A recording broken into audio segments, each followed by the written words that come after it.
every year at EICMA in Milan, that's the world's opportunity to see the brand new models coming for the following year.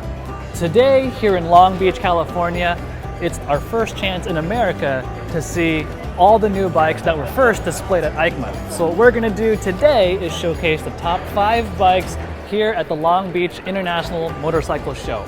But unlike in years past where we, the editors, pick the 5 bikes, this time you guys are gonna pick the 5 bikes. And how are we doing that?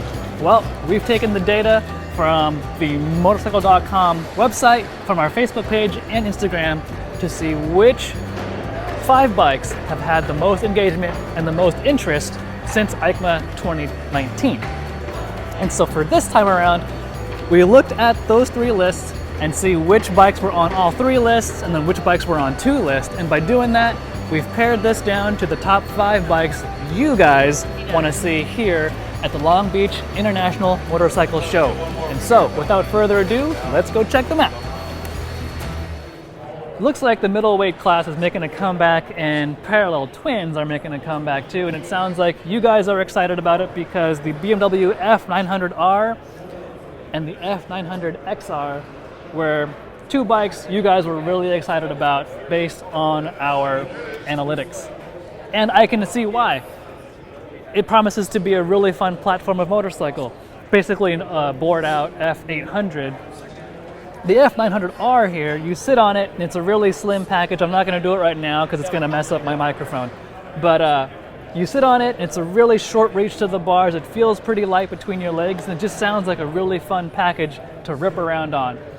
The one you see here has the quick shifter, has the dynamic suspension, the ESA in the back at least. So then you have behind me the F900XR, a much more manageable, way less intimidating off-road-ish platform than the S1000XR behind that.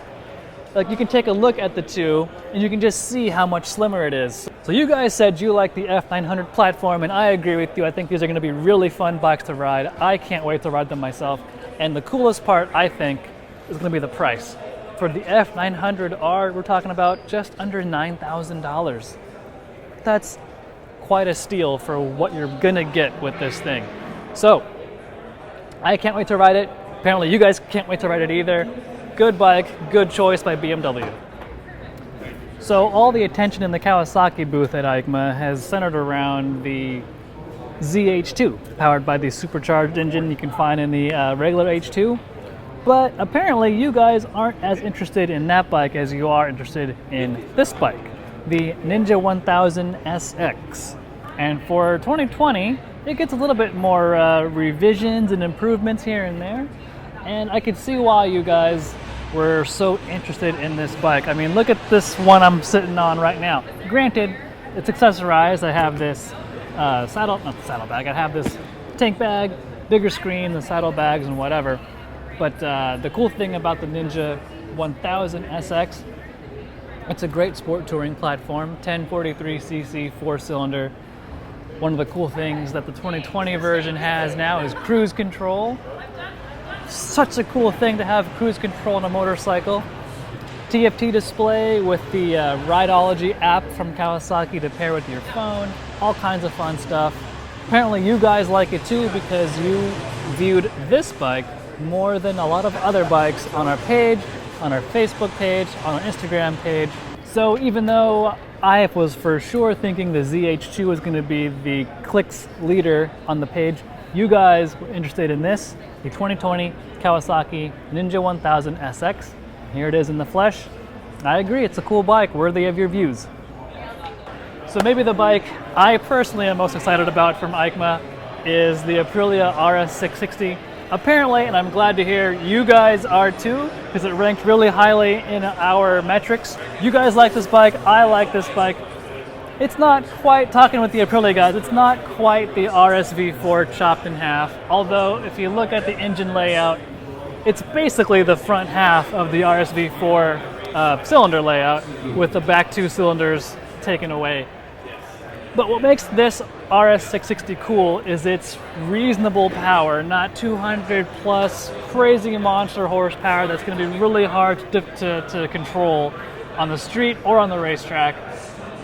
the RS660 might be that Goldilocks bike that we're all clamoring to have in this era of crazy fast superbikes. But just because the power is reduced doesn't mean the styling gets reduced. Clearly it's a cool looking bike, but it also gets the RSV4 electronic suite. So IMU, cornering ABS, TEC, all the safety features electronically that the RSV4 comes with, the RS660 comes with. It's a really cool bike. You can probably kind of get a scale of how big the bike is with me standing next to it.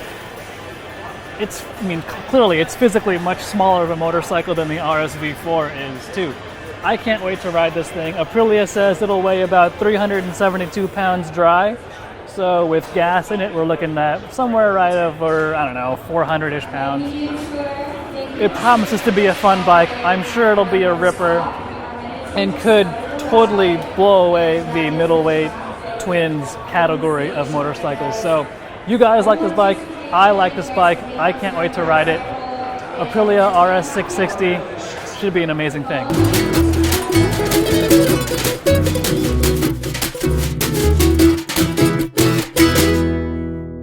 Admittedly, you guys did not click on Marc Marquez's 2013 Honda RC213V, but it's here in the flesh, and we might also take a look at it and admire it, wax poetic about it, maybe touch it. No, don't touch it.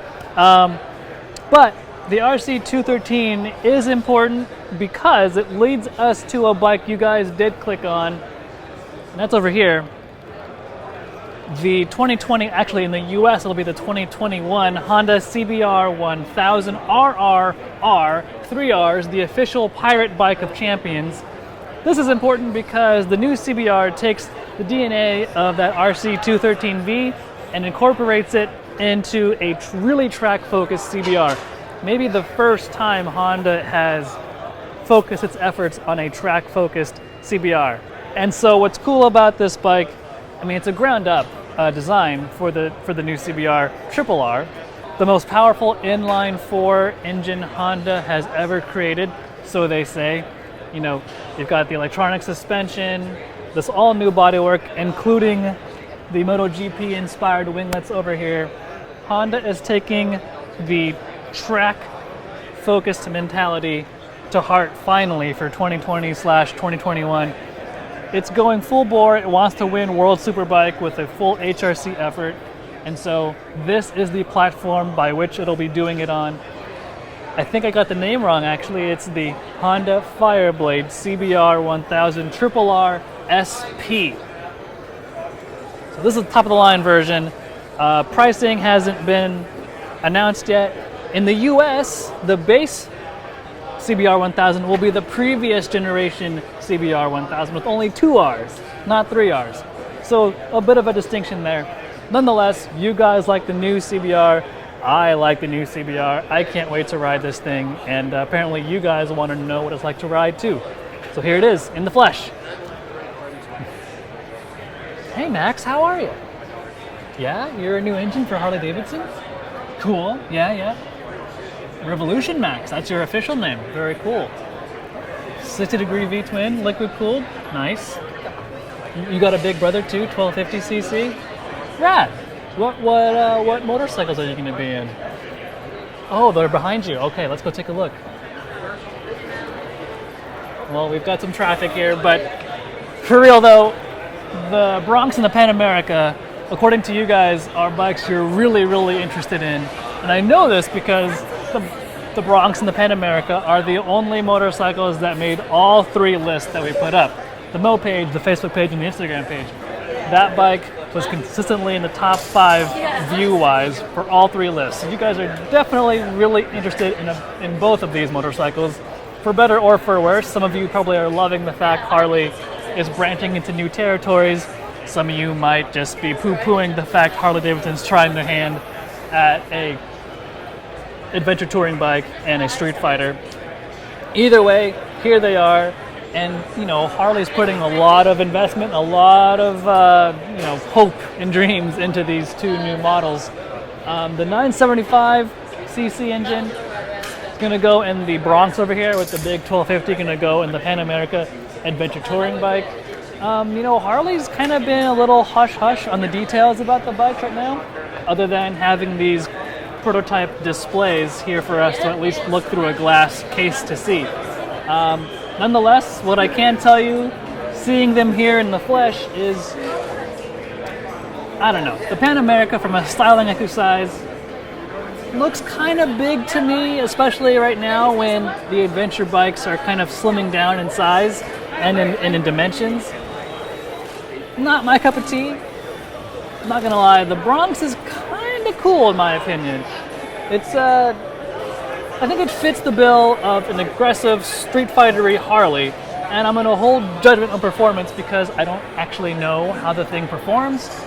Nonetheless, it promises to have, really rideable power, linear power, and a Pan America too with the bigger engine especially promises to have lots of grunt. But I don't know. I'm gonna hold judgment until I get to ride both bikes. But clearly you guys are super interested in both these models. Here they are. We're gonna ride them as soon as we can. And I think they're gonna hit dealership floors probably the latter half of 2020. So really exciting. Bronx Pan America, the only bike that made all three lists based on you, our readers and our viewers, your picks, your clicks on our Mo page, Facebook page, and the Instagram page. Here you go.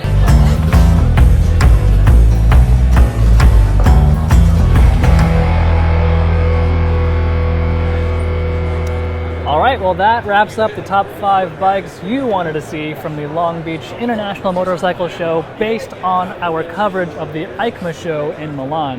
Now I gotta admit, I'm kind of surprised this bike, the Ducati Street Fighter V4, didn't make the cut, nor did the Panigale V4 parked behind me. In fact, no Ducati made the cut. Kind of surprising, but hey, that's on you guys. So, again, I hope you guys like the different format we took with this particular top 5 list, going off of what you guys clicked on our page, on Facebook, Instagram. Personally, I can't wait to ride the RS660, this V4S Street Fighter, the new Panigale V4. Whatever bike you're into, 2020 is going to be an awesome year for motorcycling. And so with that, we'll see you on the road.